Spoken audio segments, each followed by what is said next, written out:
한국은 세계가 인정하는 반도체 강국이고 또 세계에서 높은 지식을 갖고 있는 민족 중 하나입니다. 세계적으로도 두각을 나타내는 인물들도 여릿 배출하고 있고 현재는 전 세계적으로 한류붐을 일으켜 예전보다는 국제 위상도 많이 올라간 상황입니다. 또한 한국은 중공업을 포함해 조선, 자동차 등 어느 하나 모자랄 것 없는 기술 강국입니다. 하지만 이렇게 변해가고 발전해 나가는 한국이지만 아직 우리나라가 제대로 진입도 못한 시장이 있습니다. 바로 항공기 엔진 분야입니다.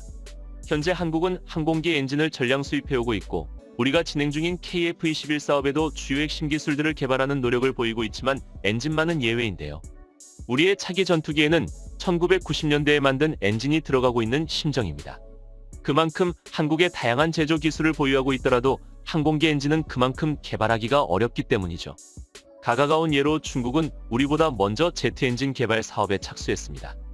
중국은 기술 후발국답게 국가에서 저체적으로 개발을 밀어주고 있음에도 아직까지 제대로 된 군용 제트 엔진을 개발하지 못하고 있는 실정입니다. 1960년대 말 중국이 그간 운용하던 맥 19의 짝퉁인 J6 그리고 맥 21의 짝퉁 J7을 다른 걸로 바꿔볼까 하는 그런 맹랑한 꿈을 꾸고 있던 시기입니다. 당시에 중국은 구소련으로부터 건네받은 맥 19, 맥 21 등을 만지작거리면서 자신감이 있었는데요. J6은 중국 자체 내에서 상당한 수준의 개량이 이루어져서 오리지널 맥 19보다 정비성이 좋게 개선했으며 기체의 수명도 상당 부분 개선되었습니다. 특히 J7 같은 경우에는 맥 21의 도면 그리고 초도 생산에 필요한 몇 대분의 부품만을 가지고 거의 맨땅에 헤딩하듯 만들었기 때문에 중국이 이런 자신감을 갖는 것은 어찌 보면 당연했습니다. 이러한 상황에서 중국은 신형 전투기를 개발하겠다는 호기를 부리고 있었는 문제는 바로 엔진이었습니다. 기체를 제작하거나 설계하는 건 상대적으로 엔진 개발보다는 비교적 그렇게 어려운 일은 아니었습니다. 중국 같은 경우에는 소련으로부터 맥 시리즈들의 기술을 받아와서 생산해왔고 또 일부는 자체 기술 개발을 통해서 상당한 결과도 얻었습니다. 그런데 문제는 1세대 또는 그에 준하는 수준의 항공기를 제작해본 경험도 없고 게다가 원천 기술도 아니기 때문에 두어 바퀴 돌고 돌아 들어온 소련에 기술을 받아서 만들었던 경험 정도를 가지고 60년대 들어 하루가 다르게 발전하는 항공 분야의 트렌드를 따라가는 건 불가능했습니다. 그래서 중국으로서는 제트 엔진 관련 기술이 없으니 어디에선가 얻어와야 했는데 당시 소련과의 관계가 좋지 않았습니다. 그렇기 때문에 소련에서 얻어오는 건 불가능했고 미국 등 서방 세계에는 말도 내지 못하는 상황이었습니다. 국제정세에서는 같은 동맹이라고 하더라도 급격하게 군사력이나 경제력이 커지는 것을 상당히 경계합니다. 여기서 또 재미있는 것은 소련은 물론이고 미국이나 영국 등 서방 세계 역시 중국이 원하는 게 무엇인지 정확하게 알고 있었기 때문에 이러한 민감한 첨단의 기술과 관련해서 이전을 안 해주었는데 마치 입을 맞춘 것처럼 당시 동맹국과 적대국이었던 나라들까지 공조를 하고 있었던 것이죠. 그야말로 이것이 진정한 동서화합이 아닌가 합니다. 반면 국제 상황이 이렇게 돌아가자 중국은 왕따 아닌 왕따가 되어버린 상황에서 하는 수 없이 다른 방법을 쓰는데요. 당시 공산국가였던 중국은 미국의 반대편에 서서 일어나는 전쟁이나 분쟁 국가들에게 군수물자나 보급품을 지원해주는 것이었습니다. 이렇게 중국은 베트남 전쟁, 인도차이나 전쟁같이 전쟁이 일어나는 곳에서 추락한 미군의 F-4 잔해를 가져올 수 있었습니다. 이때부터 중국은 F-4 팬텀의 J-79 엔진을 주의와 역설계를 통해 기술을 습득하기 시작합니다. 미국을 타투하겠다는 일념 하나로 미국의 J-79와 똑같은 엔진 연구 개발을 추진합니다. 하지만 제트 엔진을 만드는 것은 생각보다 어려웠는데요. 중국의 제트 엔진 개발 이야기가 나온 게 1964년이고 시제품이 나온 건 1968년입니다. 또한 1969년까지 딱 2대의 시제품 엔진이 나왔는데 그 이후 1978년까지 생산된 시제품 엔진이 8개라는 걸 보면 엔진 개발이 얼마나 개발이 어려운지 알 수 있습니다. 중국이 J-79 엔진의 짝퉁인 WS-6을 완성했다고 주장한 것이 1982년인데 이때 비로소 12시간 연소 시험에 성공했습니다. 하지만 이후 J-79 엔진의 짝퉁 WS-6의 엔진 개발이 최종적으로 개발 실패하면서 이와 관련된 항공기 사업 또한 부진에 빠지게 됩니다. 하지만 이 일은 기초기술이 부족한 중국의 의지만으로 엔진을 개발한다는 게 말처럼 쉬운 일이 아니라는 것을 알게 된 계기가 되었는데요. 반면 중국도 얻은 것이 있었습니다. WS-6을 20년 가까이 개발하면서 얻은 노하우와 기술은 중국 제트 엔진 역사에 있어 금쪽과도 같은 경험이었습니다. 지금 말 많은 중국 WS-10 엔진의 개발사가 바로 미군의 1960년대 J-79 엔진을 카피한 WS-6을 개발했던 선양 LM입니다. 중국의 선양LM은 현재 중국 전투기의 핵심 기술을 보유하고 있는데요.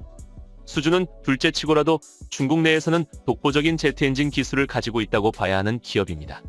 이후 중국은 엔진의 개발이 그리 쉽게 되는 것이 아니라는 것을 느끼고 영국의 기술을 받아들이기로 결정합니다. 바로 세계적인 항공기에 들어가는 엔진을 잘 만드는 영국의 롤스로이스를 파트너로 정하고 스페알비 168M 기배기 엔진을 라이선스하는 계약을 체결하게 됩니다. 이렇게 영국의 기술을 얻어 만든 것이 중국의 최초 제트 엔진인 바로 WS9입니다. 기본적으로 롤스로이스 SP 엔진은 롤스로이스 터보팬 엔진의 기본기를 닦은 엔진이라 할 수 있습니다. 그 전까지 영국이 사용하던 단일 압축식의 엔진이 아니고 본격적인 측류식입니다. 즉, 독일식의 다단 압축 엔진이고 현대 제트 엔진의 대세인 바이패스 터보팬입니다. 이로써 중국은 수명이 길고 높은 신뢰성을 가진 중간 성능 이상의 좋은 엔진 갖게 된 것입니다. 이처럼 물량을 쏟아부어도 될까 말까 하는 개발 사업이 항공기 터보 엔진입니다. 그런 터보 엔진을 한국이 개발하고 있는데요. 바로 무인기용 터보팬 엔진 개발을 추진 중인 것입니다.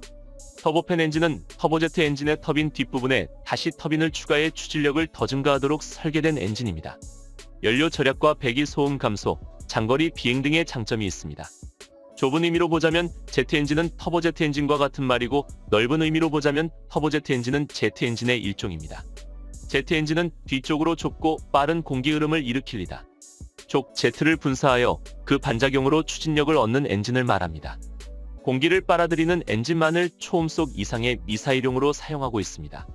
커램제트 엔진은 보통 느린 속도에서는 공기가 장 빨아들여지지 않고 심지어 연소실에서 불이 붙은 고온의 가스가 공기흡입구 앞쪽으로 역류할 수도 있기 때문에 초음속 비행기나 빠른 속도를 요구하는 미사일에서만 사용 중이고, 열제트와 펄스제트는 제트 엔진 등장 초창기에 잠깐 쓰였으나 현재는 비효율적이어서 쓰고 있지 않고 있습니다. 그래서 좁은 의미로는 터보제트는 제트 엔진으로 보아도 거의 틀리진 않습니다. 지금 항공기에 많이 쓰이고 있는 엔진이 바로 터보제트 엔진입니다. 터보라는 것은 터빈 기관을 사용한다는 뜻입니다. 터빈은 고속으로 흐르는 공기 혹은 유체에서 동력을 얻는 장치로 쉽게 말하면 고속으로 회전하는 바람개비나 풍차 같은 것입니다. 그래서 제트 엔진이 내뿜는 제트 흐름 속에 이 터빈이 놓여서 돌아가고, 그 터빈이 돌아가는 힘으로 엔진 앞쪽에 압축기를 돌립니다. 그러면 엔진은 외부에서 추가로 어떠한 동력을 넣어주지 않아도 압축기가 계속 돌아가는 방식인데, 이 건이 터보 제트 엔진입니다. 터보팬에 지어 압축기 중에 가장 앞쪽은 마치 프로펠러처럼 크기가 큰데, 이 부분을 팬이라 부릅니다. 팬을 거친 공기는 일부는 뒤쪽에 다른 압축기를 거쳐 연소실까지 들어가지만 대부분은 그냥 뒤쪽으로 빠져나갑니다. 전체 공기 흐름의 속도는 느리지만 한 번에 많은 양의 공기를 뒤로 분사하는 방식이며 마하 1.0 미만의 느린 속도에서 효율이 좋습니다. 현재 고고도 무인정찰기 글로벌호크 등에 탑재되는 무인기용 터보팬 엔진은 미사일 기술 통제 체제에 따라 수출입이 엄격히 통제되는 품목으로 국방전력 강화를 위해서라면 반드시 국내 독자 개발이 필요한 기술입니다. 때문에 엔진 전반의 설계, 제작, 시험 평가 등의 강점을 지닌 방사청과 엔진에 소요되는 소재 부품 개발의 강점을 지닌 산업부는 그동안 해시 연락을 연계하기 위한 협력 방안을 지속적으로 논의해왔는데요. 이번 협약에 따라 방사청과 산업부는 국산 터보팬 엔진 개발에 본격 착수하고 오는 2025년까지 약 880억 원 규모의 집중적인 예산 지원을 한다는 계획입니다. 특히 이번에 착수되는 고성능 터보팬 엔진 개발이 국방뿐만 아니라 국내 소재 부품 장비 산업의 경쟁력 확보 측면에서도 큰 의미가 있을 것으로 예상하고 있습니다. 또 엔진에 소요되는 고부가 초내열 함금 소재 부품의 개발을 통한 국내 업계의 기술 경쟁력을 높이고 국방 분야 적용을 기반으로 향후 국내외 민간 시장 진출을 촉진할 것으로 기대하고 있습니다. 무인기용 터보팬 엔진이 국내에서 개발에 성공하면 속도는 빠르고 소음이 적고 멀리 나는 고성능 무인기의 국산화 체제가 구축된다는 것이고, 다른 방산무기 쪽으로도 활용 방안이 매우 넘기 때문에 반드시 필요한 개발 사업입니다. 하지만 다른 나라의 여러 사례를 보듯이 터보팬 엔진 개발은 어려운 고난의 길일 것입니다. 하지만 한국은 어렵다고 시도조차 하지 않는 것이 아니라 과감한 기술 투자를 진행하고 있습니다. 이런 어렵고 힘든 고난의 길이지만 한국이 반드시 항공기 제트 엔진 개발이라는 과업의 성공을 기원하겠습니다. 본 영상은 유튜브 채널 뮤그텔KR에서 제작하였으. 여러분의 구독과 좋아요, 알림 설정은 콘텐츠 제작에 큰 힘이 됩니다. 감사합니다.